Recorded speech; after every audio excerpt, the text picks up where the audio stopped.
intro. You do the intro. Okay, today we are Lauren and Gemma. In fact, every day we are Lauren and Gemma. And we're filming a collaboration today, a bit of a bouncing ideas. I'm offline, but I'm still here. Collaboration.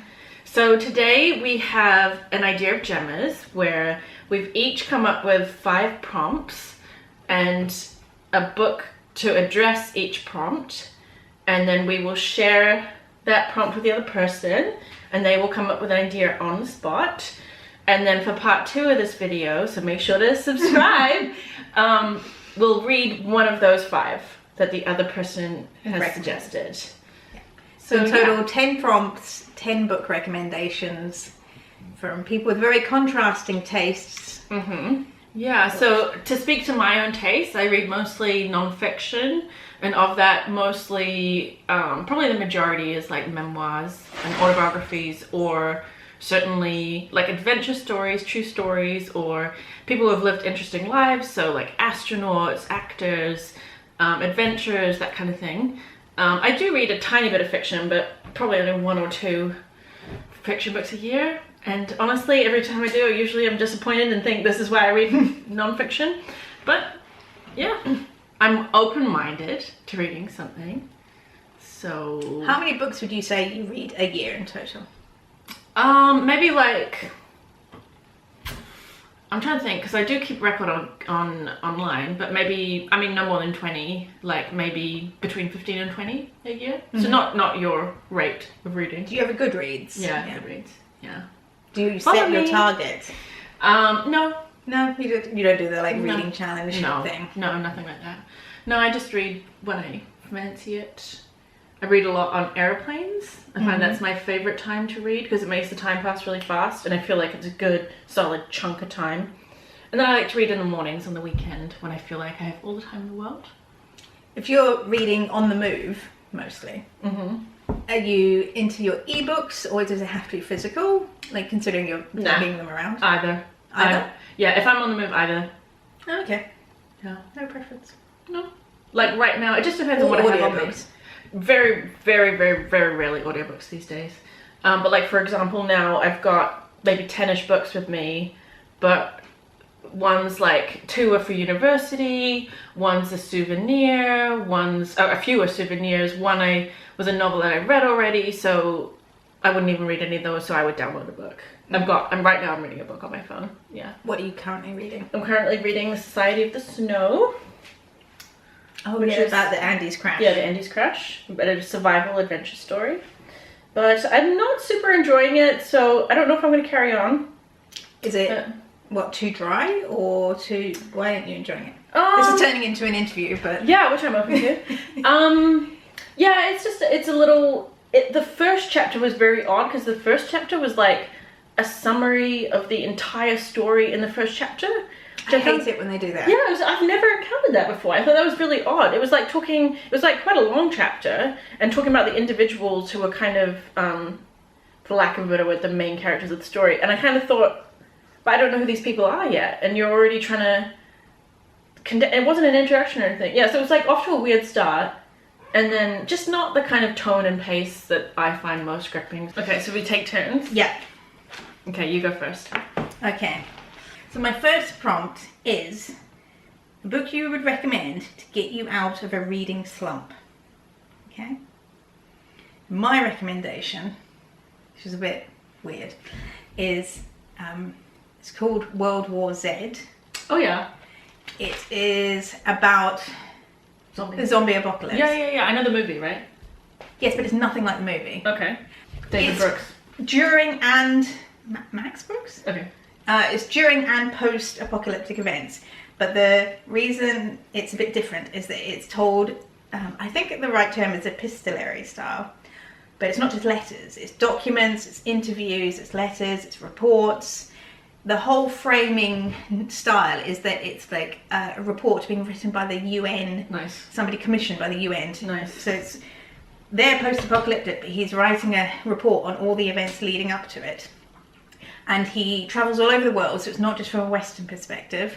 And he does the the thing that I love in sci-fi, which is to take a central idea and then examine it from all sorts of viewpoints, so like different countries, different like economics, some it's political, some it's social, some it's geographical, like thinking about how the different geography of different countries would be a strength or a weakness in this kind of scenario. And I just found it so compelling, which is why I think it's not a reading slump. It's just because each report is very like snappy, and then you switch to another perspective, and then switch and switch and switch, so you're never like stuck too long in one place. And because like he goes right back into like investigating like who patient zero was and how it all kind of started, and right through into like, and this is the lingering problem that as a result of this, like this element we have to deal with even nowadays when the report's being written. And I found it so compelling and so interesting that I read it all in one day, and I didn't eat anything that day or like barely drink anything. Okay. So be aware. Yeah, it comes with a warning. I just sat in my room and was like glued to this book, to the point where like I was walking around the house with the book. Even when I had to go and get like some more water or something, I was holding the book as I was walking down the stairs. I couldn't take a break. I know that type of feeling. Just completely sucked in. I'm almost definitely going to pick that as my book then that I read of yours. Well, I'm off to a great start then. Recommendations, because I love zombie movies and it's got a good reputation, the book. So oof. Oh my god, Ziggy. Okay. So to get out of a book, to get out of a reading slump. So for me, that's got to be like compelling, gripping. I would say like not too long as well, because like you'd feel good. Yeah, you know, it's approachable. Yeah, and approachable. So just going through my Goodreads, Into the Wild by John. I don't know how to say his last name precisely, but Krakow. Isn't that Candleless? No. Okay, never mind. The one who changed his last name didn't mean Candleless. No. We're talking about something complete. Okay, Into the Wild. Into the Wild. So this is a story about a young man who seemingly without any reason, without any notice, just ditched his life, just left everything behind. This is McCandless. I don't know. Oh, you mean the person in Yeah. Oh, yeah. I thought, yes. I thought you meant the author. I was thinking the author had changed his name. I also thought that he'd written his own book, but no. No, so it's written by this author who heard about this story and found it very compelling and a bit bizarre, and like, what was the reason behind that? What was the psychology of why he did what he did? But also he just related very strongly.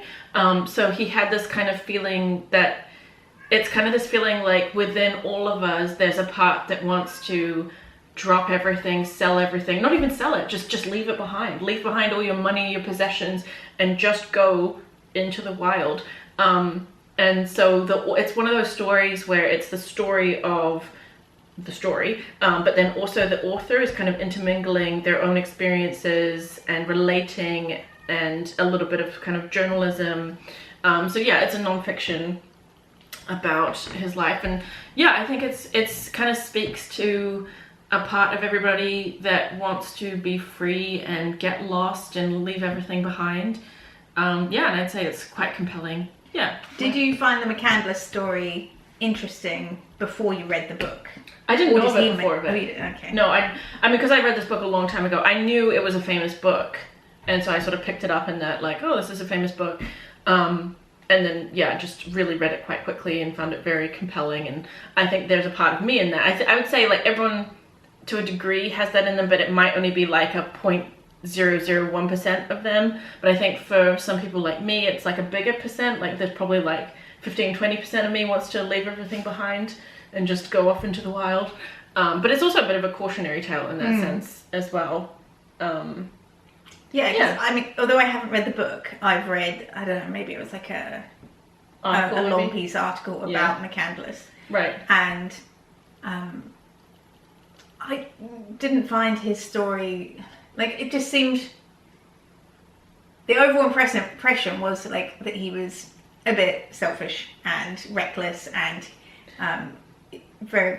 he made stupid decisions, and then like thought that, like, overestimated his capabilities to survive in the wild. And I think that this book, I think, brings into question, why do we instantly assume that someone taking their entire life into their own hands and just leaving, like, is that selfish, or is that just not putting other people into your considerations? Which I know it sounds like the same thing, but it's sort of like, is it selfish to put yourself and your wants and needs first, even at the cost? I'm not saying, I don't have an argument either way, but it brings into question a lot of those, like, why would you consider that selfish? Like, if it's not hurting part you. of it is not just him, but the people who followed in his footsteps. Well, and how many of them have had to be rescued. But he never encouraged anyone I mean, to do he that. didn't have that. Like, Yeah. he didn't know the No. years and years consequences. No. But No. it's just like, guys, if you not learned that, like, that's Yeah. not a good idea, don't try and follow in his footsteps, or you will also end up dead or being rescued by emergency services. Sure. And it's like, But also, I would say, do not watch the movie. Do not. The story of the movie is entirely different, to the point where it's almost like you should have just said inspired by and changed the name or something. It's entirely. The movie gives a lot more, like, reasoning to his behavior, whereas what is so, like, compelling and intriguing is, certainly at the beginning of the book, it's like, why did he do this? And so a lot of the story is like, why did he do this? What does this signal? Did he have a mental breakdown? Was this a reaction to something? And so it's kind of unraveling the why. conclusions, or was it like, In a sense it questions? does. In a sense it does. Like, questions, and I mean, it draws the conclusions of the author, his personal, but I mean, you never really know the inside of somebody else's head, and he never went to, like, a psychiatrist, you know, he really went off grid. So yeah, I just think it brings into question a lot of, it's like taking those, like, am I being selfish, and taking it to the extreme. So arguably, yes, selfish, but also arguably he was just living his own life and not worrying about what other people think. So it's like, where do you land in that? I guess we're all gonna die anyway, so if you die in a forest in a bus, And we all like, put that's your ourselves and choice. our needs first, you know? Like, if I died, I don't know, traveling or something, am I being selfish because I decided to travel instead of keeping myself bundled up and safe? Interesting. But yeah, I find it, the author has quite a lot of say in the story. So yeah. I think it'd be really hit and miss with when an author is putting their own story into I their always like writing. it. I like it every I time. find sometimes I'm just like, you are not as cool as you think you are. Like, you are not as cool as this person you're investigating. Hush. It's like, your life is not as interesting as theirs. Like, I usually take a step back. I usually really like that. And to me, that's like usually a green flag in a book, is like if the author is so absorbed in the story that they become part of the story, and they initially start off investigating this one particular interesting factual story, and then get sucked into it, and then start talking about perhaps like interviewing people or their own travels investigating the story. Like, David Grann does that a lot in his books. So yeah. Okay. So yeah, that's my recommendation. That's prompt number 1. And it was your long. turn. Okay. Yeah. So my prompt is a book to learn about something you had no idea was interesting. Oh gosh. Yeah, so this is definitely, I mean, all of mine are mostly like non-fiction focused, but I guess you could learn about, I don't know, an alternative world with ideas in it, like, that you didn't know were interesting, like, I don't know. Anyway, so mine is The Alchemy of Air, and I didn't think to write down the author's name. Yes, so The Alchemy of Air basically is about the discovery of how to synthesize nitrogen. Oh, okay. Which, as it turns out, is a very fascinating story, because it basically was a major deciding factor in who won World War II or not. And so the book kind of talks about the scientists and their scientific methods and how that was playing out politically during such a crucial time in world history. Yeah, and it's just way more interesting than it sounds. And I learned quite a lot about nitrogen. So Why was it essential for World War II? Like, the weapons? I don't want to say too much, because I feel like you should read the book, but nitrogen is essential, and it's for agriculture is essential. not just agriculture, Okay. but yes, that's a key, definitely a key part. Yeah, so it was a major factor in deciding who won. It was one of those, like, behind the scenes major factors. Yeah, and it was like a rush to figure out who could synthesize it first, and yeah. And the way they went about it, like, there was a lot of interesting incidents along the way. Mm-hmm. Yeah. I read it, my ex read it, and I think maybe Dad read it as well, and everyone was like, yep, good. Way better than it sounds. This is a tricky one. Do you watch Love Island? No. I really only watch The Real Housewives when it comes to trash. Okay. Because there's an autobiography I read of someone who took part in Love Island, which normally I would never read, like I wouldn't, but she worked for like a mine diffusing company. She diffused mines? Yeah. I don't know if she's like the one intelligent person they've ever had on the show, but okay. There is one that popped to, like, gut instinct popped to mind, which maybe I should just go with that, because scrolling through this, I'm like, yeah, no, that sounds interesting. Depends how you feel about geography. So. Geography, that I have a master's degree in geography. I'm okay with it. Yeah, see, I can't recommend it to you. Okay, I've got to the bottom of my list. Oh no, they're small. Okay, I can't sprint for it scrolling. So the one that popped to mind, just like gut instinct, is called The Dragon Behind the Glass.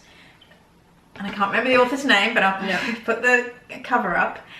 So it is about the illegal wildlife smuggling trade of a particular type of fish called the arowana. In fact, actually, let's bring in a prop. I think, did you tell me about this one? I might have done. Rings a bell. Or maybe you were telling me about like illegal smuggling of like orchids or something?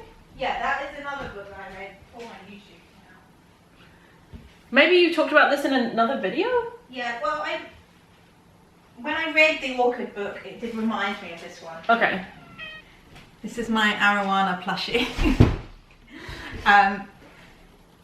What was I saying?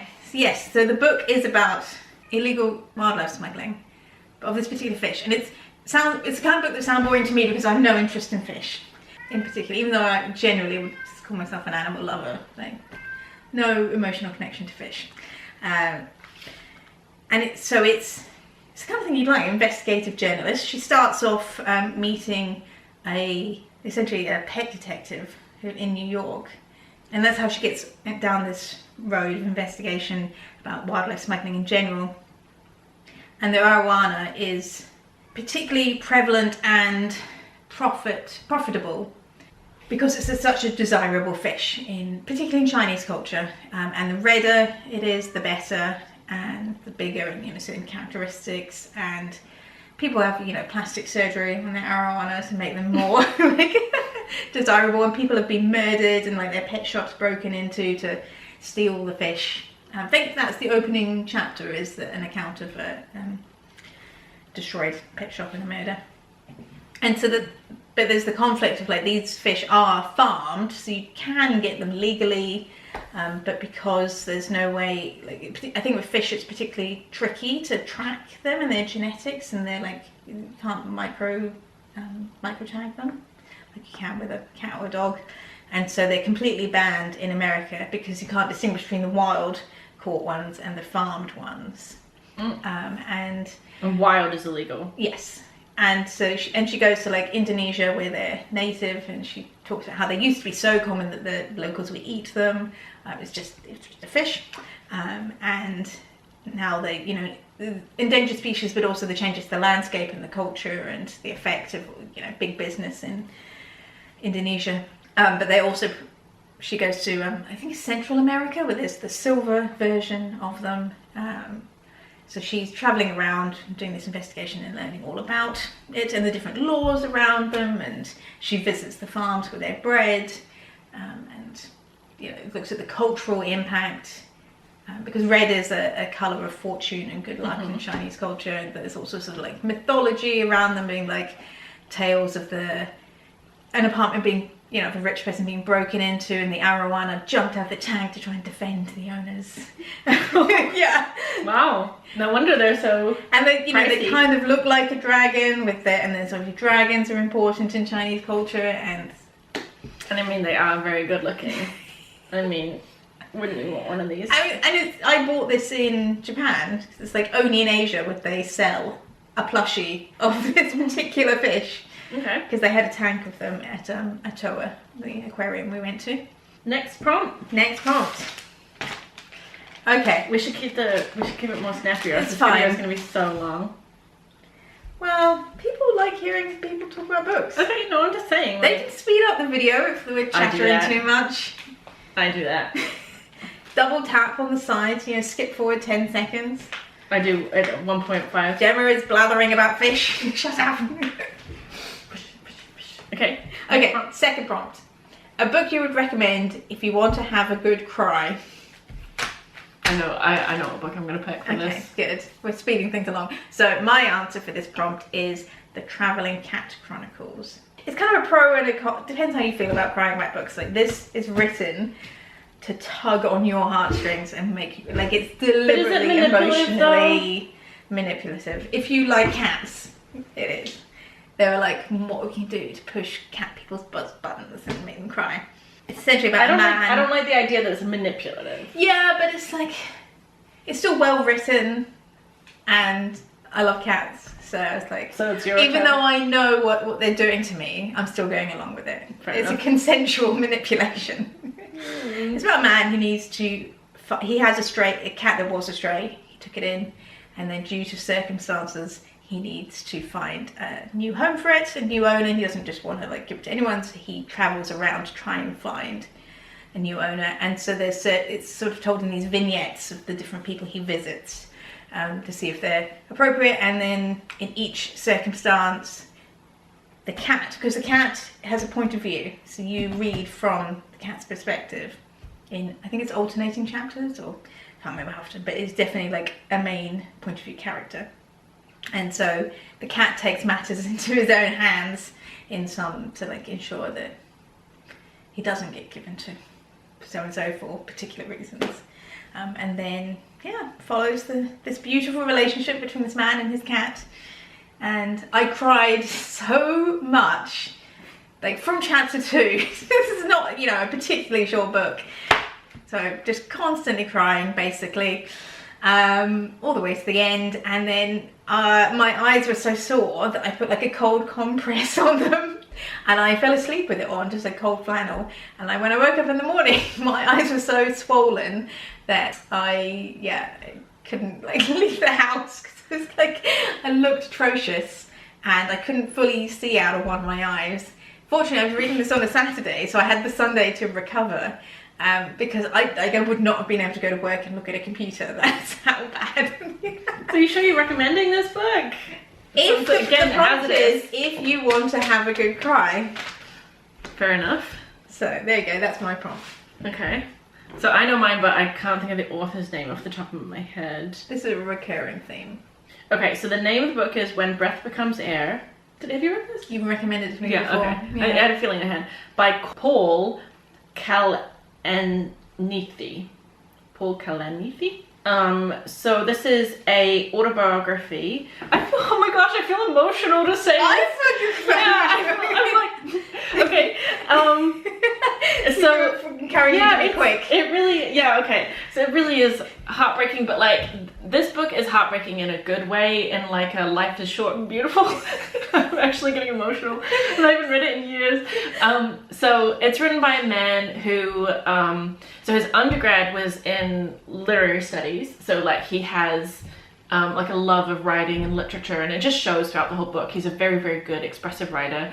So he started off, his undergrad was in English literature, and then after that he studied medicine, and he became a neurosurgeon / neuroscientist, which are two different things, and it's like that combo is like super, super high level. And then he finds out he has cancer, sort of like at the peak of his career, and just recently married and just gonna start a family with his wife. And when he found out he had cancer, he started writing this memoir.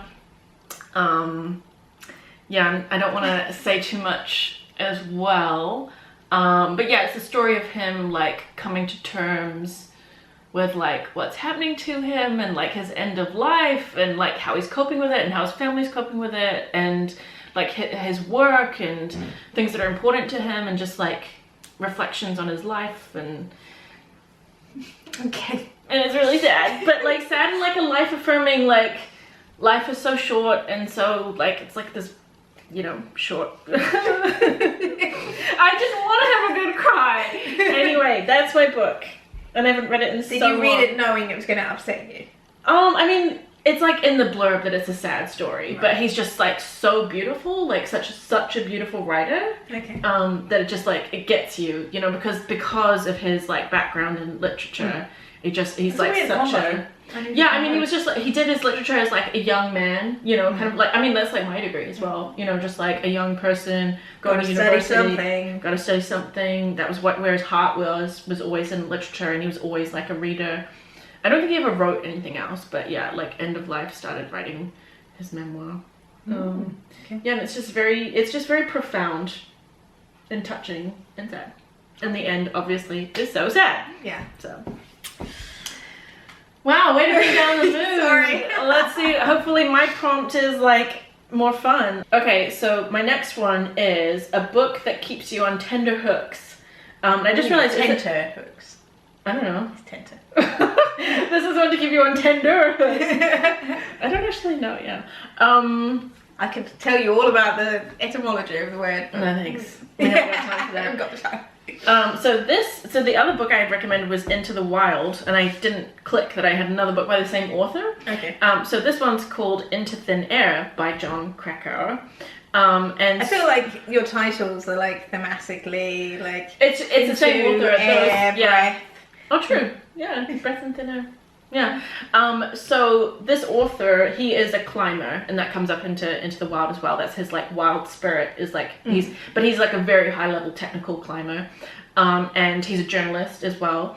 And so he was climbing with he was writing a story and climbing with a group that were summiting Everest. And this was, I believe the year was 2005, I believe.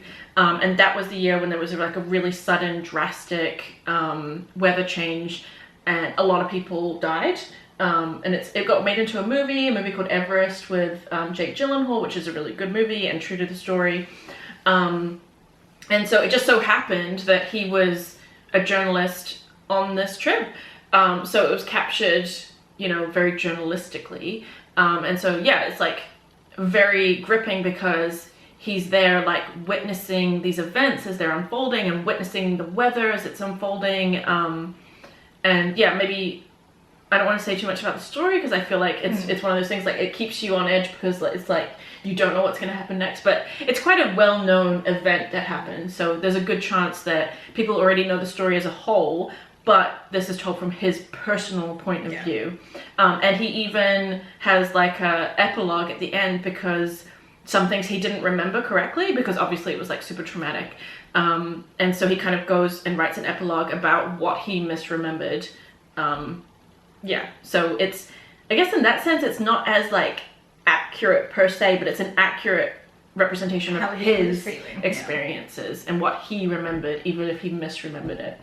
But yeah, it's very like, and I listened to that book. I didn't read it. Yeah, and I remember like falling asleep listening to it and then it going into my dreams. Oh no. And then like waking up like, what happened? And, yeah, and like waking up and like, wait, like what happened? And like I remember I woke up to this like really like dramatic moment of the story and was just like, oh, this is too weird. And so I had to like go back and figure out what was happening. But yeah, it's a pretty famous story. It's just, yeah, written from his journalistic point of view. Okay.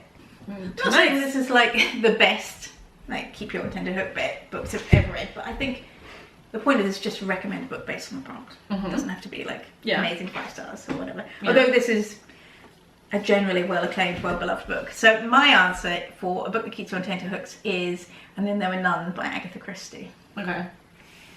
So the reason I think it could be considered keeping you on tenterhooks is not only is it murder mystery, but what distinguishes it from other murder mysteries, and this is very much a you love it or you hate it kind of device, is all the murders are following a pattern. So if do you know the old school nursery rhyme of like 10 Little Indians? No. But basically the structure is there's 10 Little Indians, and throughout the rhyme and I don't know if it's a song or just like a sing-songy kind of chant, the Indians are dying. This is Native Americans, obviously very old school terminology. They're dying in various ways. So there's like a countdown throughout as the rhyme goes along. And in the plot of this book, there's people marooned on not marooned, but they're stranded on an island. It's just off the English coast. It's not like tropical, but they can't get to the mainland. They're there for a fancy dinner party. They don't really know each other from what I remember. They're like quite from all sorts of walks of life, and they don't quite know why they've been invited there, but it's a nice place to go, so they're like not going to turn down the invitation. And then, dark, the dinner party finishes, starts to get dark, it's getting a bit ominous, there's a storm, they can't get to the mainland, and then they start dying, and they're following the same pattern as the rhyming 10 Little Indians kind of chant. So you have this device of the countdown, like, the next death is coming, but there's also like, how is the rhyme going to match the death of the person, so it kind of connects together, and can we solve it before it reaches No Little Indians? And there isn't really a kind of detective character in this particular Agatha Christie. It's a standalone, it's not part of Poirot or Marple or anything. So you don't have this expertise, basically, of like standing outside the scenario and looking at it and being like, yes, these are my suspects, these are my victims, blah, blah, blah. It's, you are in the story, everyone is involved equally. Everyone could be the murderer, everyone could be a victim. Also, like, the overarching mystery of, like, who are these people? Why are they all together? What the hell is going on? Okay. And it's generally considered one of her most popular and best novels. I think partly because it is a standalone, so you don't have to be, like, invested. More accessible. Yeah. Yeah. But also that sense of, impending doom, and, like, counting down, and the evening's going along, and who's the murderer? I think I would maybe read that. Maybe. Yeah. Cool. So my third prompt is book you recommend that it was a favourite from your childhood. I'm slightly cheating in that I haven't reread this book as an adult, but I think it would still hold up, and I do want to reread it. Mm-hmm. So my answer is Black Horses for the King by Anne McCaffrey. So she's most famous for writing sci-fi and Dragons of Pan series and a whole bunch of other series, but this is actually historical fiction, told from the perspective of a young boy who gets recruited as for part of a job that is going to, as the title says, go and give black horses for the king of the time. And because it's from this like young boy's perspective, you don't get the whole story of like the politics and what's going on and why, and you learn things as you go, and then at the end, as an adult, you can be like, oh, that's who the king is. And it all comes together. Okay. So a book that I read as a child that I would still read. I mean, what comes to mind is just Roald Dahl. So yeah, like Roald Dahl, I love Roald Dahl, and I loved reading, maybe like Boy comes to mind. I think I was probably a little bit older, so I don't think I read that like as a child. But in terms of like a child-friendly book, and I was reading a lot of Roald Dahl. That's his autobiography, isn't it? Yeah, and the story of him as a child as well. So it's not him like at war or anything. It's him, like stealing sweets and being a kid. I remember two things from that book. One is him and his classmates being able to like taste testers for Cadbury's in its early days, and him like writing proper reports. It was everybody was just like, yeah, it was yummy. Yeah. And the second thing I remember is his sister driving the car, and the driving test was like one like drive down the street, and then the crash, and as you say, that traumatized me. Like to this day, when people talk about driving tests, I think about his sister's driving test. He lost his nose twice. Really? Yeah, he lost it in a plane crash too. Wow. Yeah. Very careless. Yeah, I know someone that lost his two front teeth twice. Both times like jumping into the water and smacking into the ground in the water. No, God. He's like, you think I'd run the first time? Like, ooh. Yeah, so I mean, what comes to mind, I actually feel like if I had a few days, I feel like I'd come up with like a better answer, but in my mind, just like Roald Dahl, I love Roald Dahl. I'm sure I would love to read, like Willy Wonka again. I guess it depends, like, what do you count as a child? Because I was quite a precocious reader. So I was reading modern classics when I was like 14, 15, 16. So like, would you count that as like a child? I would say Roald Dahl. I would say Roald Dahl, probably Boy. It's probably still a very good, enjoyable, funny read, but also a child could definitely read it. My next prompt is book about someone interesting. And for fiction, this could be an interesting character as well, like if it was like super character focused as the book. So I picked I'm Glad My Mom Died by Jeanette McCurdy. Yeah, Have you heard about that? I've heard of it, but I've not read it. Yeah. So basically, Jeanette McCurdy was a child star. This is part of the reason I haven't read it, and part of the reason like it didn't capture me when everybody was talking about it. It was like, I am the wrong generation to have seen it. I haven't seen it either. Kind of her pathway to healing from how her mother abused her, and things like, for example, she developed a very severe eating disorder while she was a child. But it also talks about like her career and her time at Nickelodeon. But there's a big focus. You can tell that. So I feel like sometimes people write memoirs about their childhoods and they're just not ready to write the memoir, and they don't have enough like growth and reflection, and they're still very much like in the pain and the suffering. And I feel like if you can't look back and reflect, then you can't write such a complete story. Whereas she was, I felt, in a position where enough time had passed and she did a lot of therapy, and had written this book, which I imagine was very healing for her. So she was in a position where she can look back and reflect on her life with like a lot of growth and reflection on it. But there's also humor as well, like even in the title. And she talks about trying to, like, the title is, in a sense, it's like dark humor. I'm glad my mom died. But, you know, that's a dark thing to say, but she's kind of on the cover, she's like holding an urn and kind of like looking sort of cheerful. So it is pretty dark, but not nitty gritty. It's just like, yeah, she's got enough space to reflect on it and has grown from it. So yeah, I think it was an interesting, and she lived an interesting life, and she's still quite young. I think she's only my age, or maybe like a year older or something, but yeah.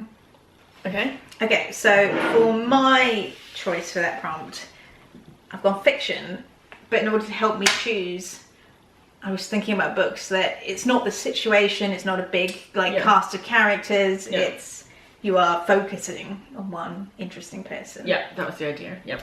And my answer for this prompt is Perfume by Patrick Süskind. I've read that. You've read it? Yeah. Oh, well then you can't choose it. Yeah, it's great. That's so atmospheric. Yeah.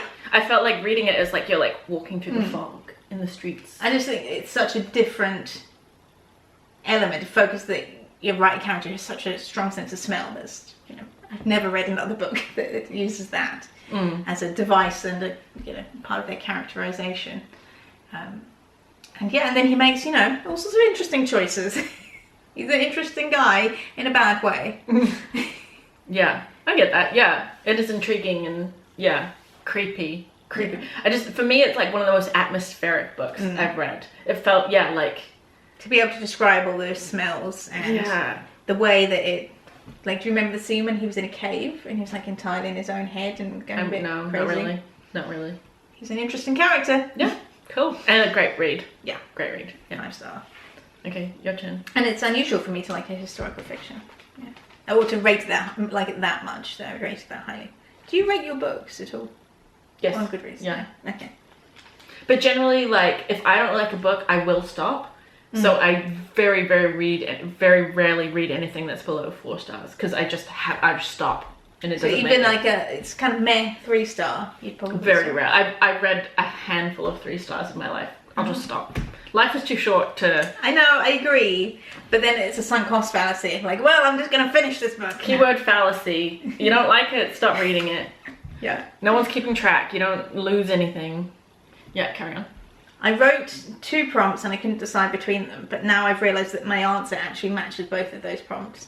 Hang on, how many have we done? 1, 2... No, I'm going to keep them separate. Okay. A recommendation for a really long book, like a big, meaty, lengthy book you can get your teeth into.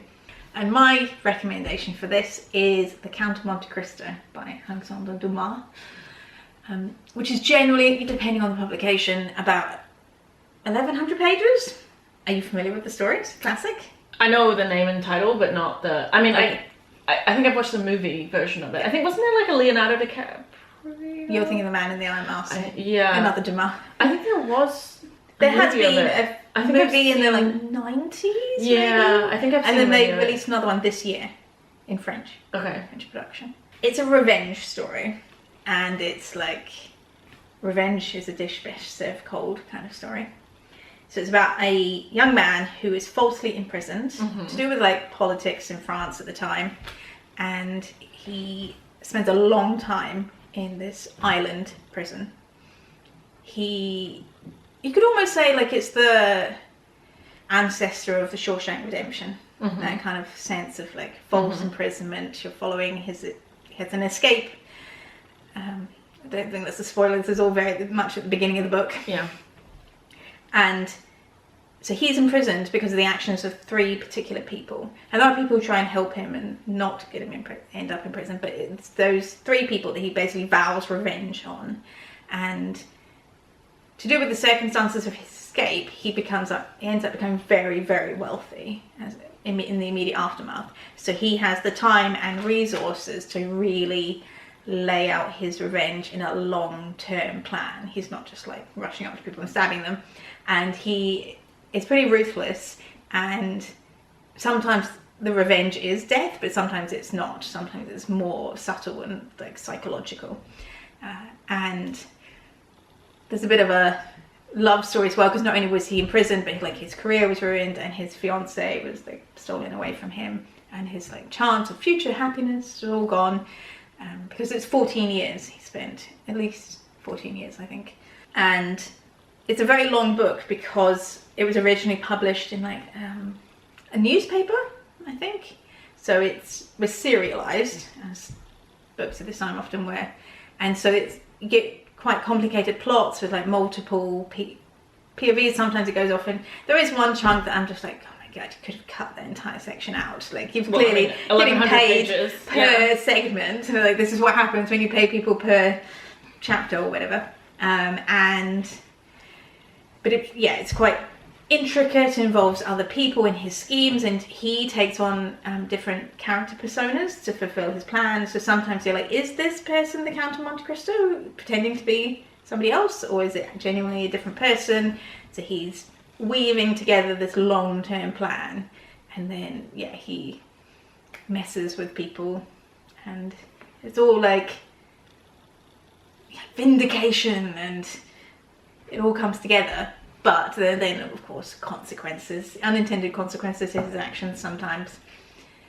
So you're not fully sympathetic with him, even though you start off that way, but it progresses. Okay. Well, for me, like, I'm not sure I've read that many. I've read, I would say, a decent amount of like 500-page books. But beyond that, the only thing that comes to mind that I've read was The Executioner's Song by Norman Mailer, which is just over 1,000 pages. That's right. Yes, 1,000, not 1,000 words. More than that, for sure. Yeah. And so this is actually a true crime story. So this is like a real event that happened.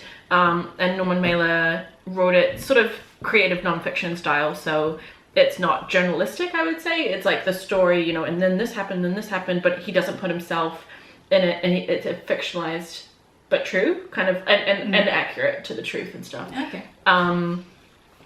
Yeah, so true crime guy. Gosh, I'm trying to even remember exactly.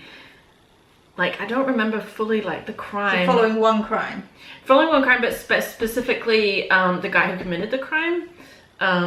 Yeah, to be completely honest, I don't even fully remember that much, but I do remember the book was very long, and the first 600 pages were like very gripping, very compelling, and I kind of jumped into it, read the first 600 pages in like 3 days kind of thing. And then I do remember the last bit really lagging and thinking like, this kind of probably didn't need to be quite 1,000 pages. But I did read the whole thing. Can you say what the crime was, or is that too much of a spoiler? It was, or do you not remember? Honestly, like, it really was like quite a few years ago, and I think I remember it mostly for being the biggest book I've ever read, and thinking like, this didn't have to be this long. It was definitely like a murder. I can't remember much more of the details than that. And I think a big chunk of the story was about the appeal process. I think that's when it slowed down. I think like the sort of lead up to the crime and the sort of trying to figure out who did it and his capture and stuff like that. I think that was the first 600 that was very compelling. And then after that, it was his time in prison and then his appeals and like his behavior and stuff like that. And so it did definitely like slow down. So I can't say it's like a glowing review. It's just probably the only one I can think of that was over 600 pages. But you'd still recommend it? If you're into true crime. Okay. I'd say if you're definitely into true crime, it's a true crime classic. And like I said, the first 600 pages, you know, go like that. So it doesn't feel crazy long. Okay. And I probably still read it in like max 2 weeks. Okay, so a book that surprised you. So maybe it was not what you expected. Maybe it changed your mind on something that you didn't expect your mind to be changed. Maybe it made you emotional unexpectedly. So yeah, surprised you in some way. So I picked Endurance by Alfred Lansing, which I just recently read. And this surprised me because, I mean, I know it's a modern classic. And so I'd heard of it, and it was sort of a little bit on my to-read list because I enjoy kind of adventure stories and survival stories, and it definitely is adventure and survival for sure. What's it about? So it's I'm not familiar with it. So, you know, like, it's about Shackleton's expedition. Right. Yeah, the Endurance, Yeah, exactly. Yeah, so I guess it surprised me because it was sort of on the to be read, like, one day. I think I maybe even had like an audiobook, but I'm not so much into audiobooks, whatever. And then when I was in Canada just a couple months ago, I saw it on their bookshelf, and I was like, oh, you know, it's on my to read pile, cool. And it surprised me because I read it in like 2 days, and I could not put it down. Like what you were describing about World War Z, that was me, and I had to do work while I was there, and I was so reluctant to do any work, and I was sort of like trying to make it known, like, because they were readers as well, so they also got it, and like my work was very loose. It was sort of like they'd give me a task and I would kind of do it, but I was very much sort of just like, I'm invisible, you can't see me, I'm reading a book, and then second, you know, I'd like rush out, do some work, come back, like read the book. So yeah, it's the story of their survival, and it's so intensely gripping. This is the one I almost picked for the tenterhooks. But yeah, I didn't expect it to be like one of the best books I've ever read in my life. And I didn't expect me to be like that feeling of, because I feel like I don't get that often, that feeling of, you know, as you described. I've definitely experienced it, but I wouldn't say it's really a special thing when you feel that glued. So yeah, it was just unexpectedly so gripping, and I almost like, and I read it in the peak of summer when it was boiling hot, and I almost actually felt cold reading it because the descriptions of the cold were so evocative and so immersive and so atmospheric that even just kind of reading it like in my, you know, stringy short, you know, on a hot day with the aircon because it's boiling, almost feeling kind of like, and almost feeling kind of scared, and almost feeling like my heart beating kind of like, oh my god, because he's describing something dramatic happening, a dramatic episode, and you're thinking like, and I didn't know the true story at all, which I think, if possible, don't, you know, look up the story because, yeah, as it's unfolding, but I mean, it's a very famous story, so like, even if you do know the story, I'd say it's still worth the read, but I didn't know. So yeah, I didn't know like the extraordinary lengths that they went to and things like that. So yeah, it just surprised me by how gripping and... I went to an RGS talk on the Endurance and their expedition. Yeah, and it was surprisingly interesting. There you go. Yeah. Perfect. Yeah. But yeah, that does mean that I do know the general outline story. Yeah. It was very, very exciting to read it unfolding. So, this is a hard prompt. Is it? I don't think I'm surprised, Rob. I was thinking like, surprising in what sense? Like, I was trying to think of like murder mysteries or mystery books that like, I didn't see the twist coming. Right. Which would be like Seven Deaths to Evil in Hearst Castle or The Hunjin Murders, the two that I was like, oh yeah, did not see that coming. Quite kind of out of left field, kind of surprise. But the book that I chose is surprising in a different way. It's surprising in terms of I never thought I would like a romantasy book. So romantasy, yeah, romance fantasy. I don't like. Well, I wouldn't think I'd like a romance book in general, but I think romantasy has a particular reputation for like a lot of smuttiness and things getting a bit ridiculous and written in a certain overly dramatic way. So yeah, I was surprised to find that I enjoyed and I liked and then I've continued on the series.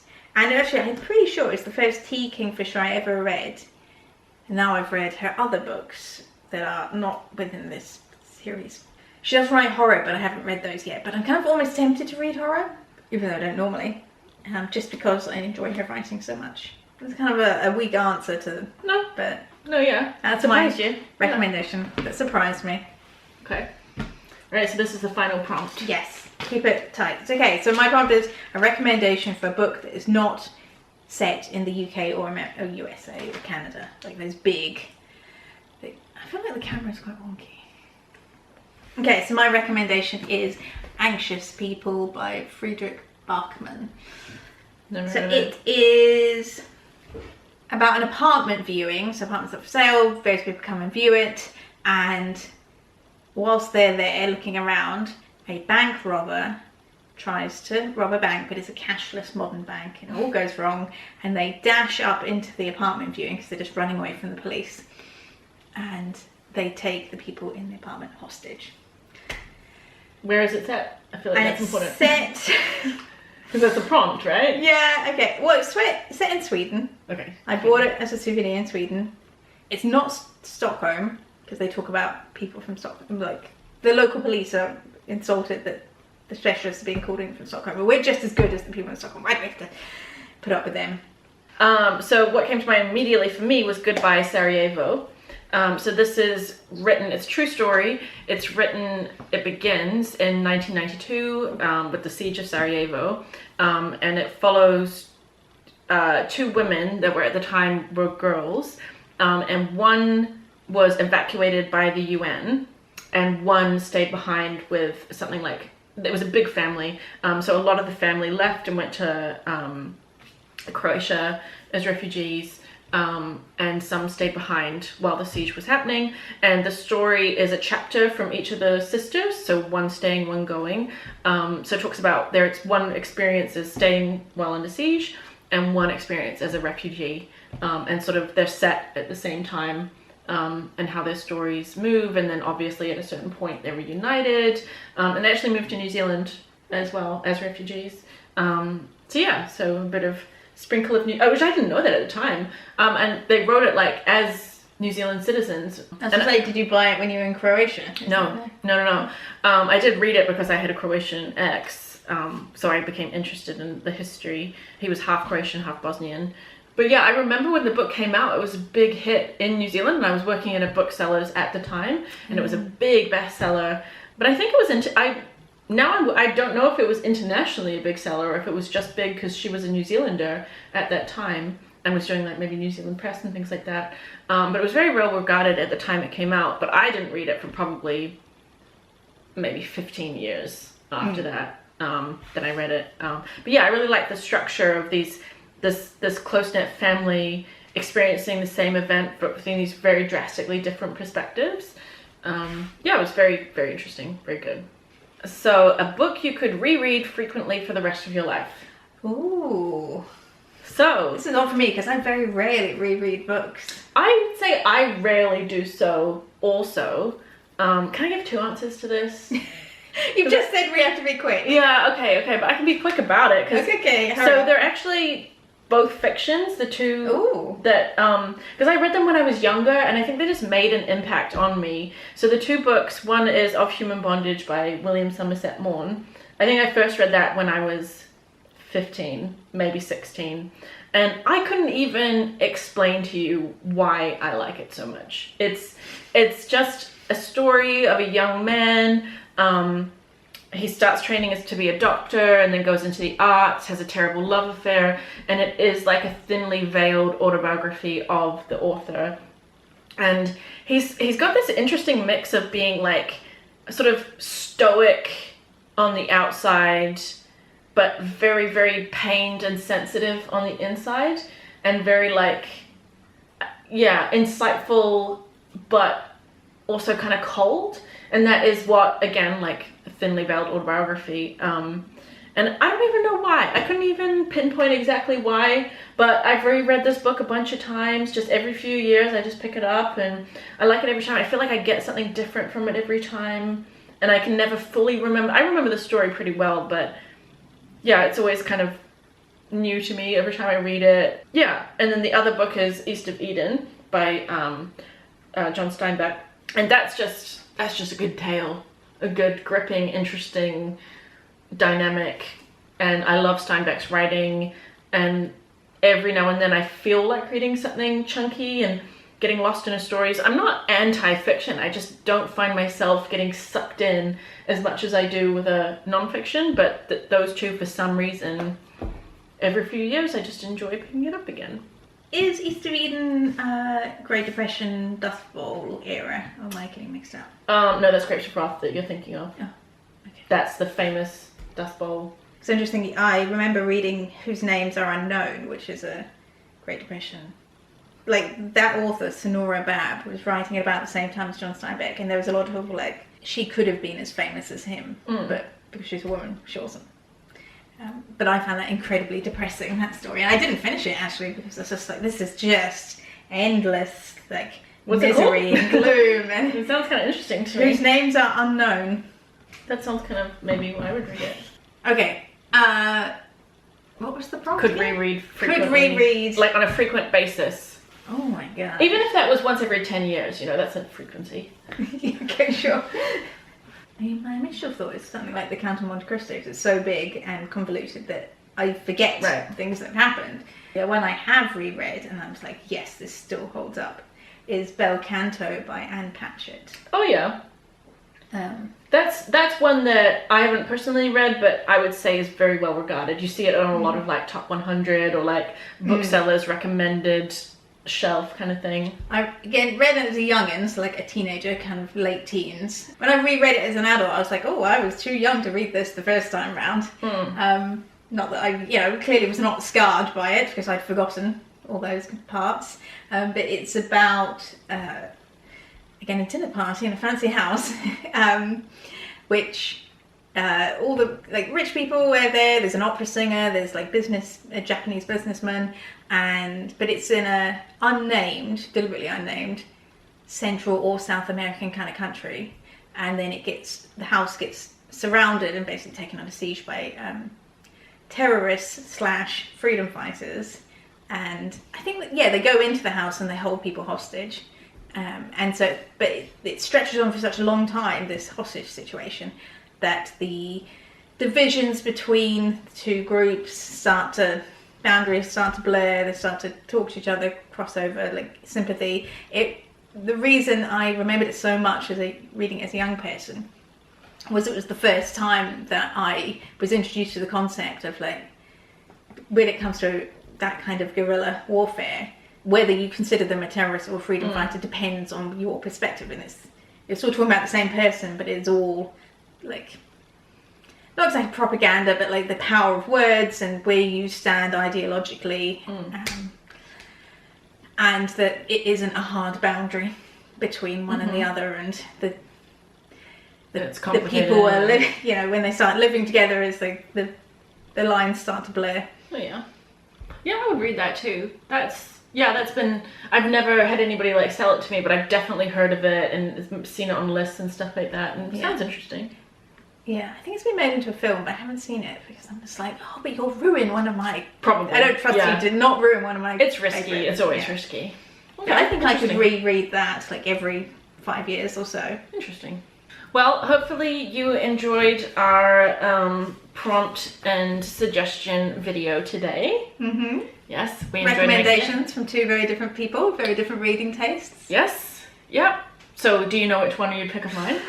I need to almost like I should have written them down as we were going, because I was like, no, I can't think which one I'll read of his. Which one do you think? Like, no idea. Need to think. No, there were a couple where I was like, oh, maybe that one, but I stupidly didn't write it down. Okay. For me, it's definitely World War Z. I love zombie movies. I love World War Z as a movie.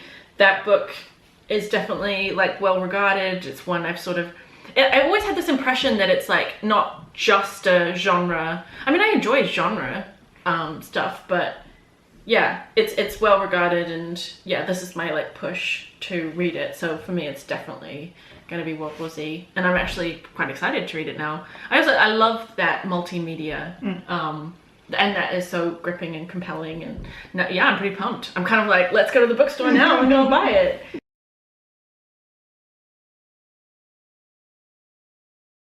Okay, never mind. Edit that out. You weren't talking nonsense. So I shall say no more. Hopefully Gemma just bleeped out what I just said with some very clever editing. Just crank the volume down to 0 so they can see you talking. But yeah, I'm pumped. I'm actually really pumped, and I've got a bus ride ahead of me today, and I'm like, let's go to the bookstore and go buy me that book. What's yours? So from your base list, I'm thinking either The Alchemy of Air or I'm Glad My Mum Died. But I mean, also your answers to my prompts also count. Because was it Goodbye Sarajevo? Yeah, that sounded really interesting as well. Because that's also a period of history I'd like to know more about. There was a finalist in the Women's Prize last year, I think. I want to say like Black Butterflies, which was about Sarajevo and the siege. About an art teacher who, it might be the year before last, but anyway, it's an art teacher who basically accidentally stayed during the siege because she was like, no, I'll go later, I've got to work, I've got to get my students. And then they get cut off. And then it's like, now it's too late. Yeah.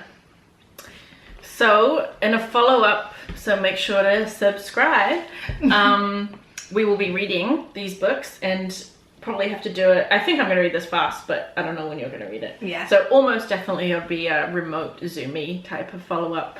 But yeah. She's going back to New Zealand in a week and a bit. Something like that. Yeah. Yeah. Unless I read real quick. Stay tuned for episode part 2. Part 2, yeah. And in the meantime, Gemma's coming up with a sign-off, so we can workshop some ideas. So maybe see you later, book lovers. So cheesy. Bye bye.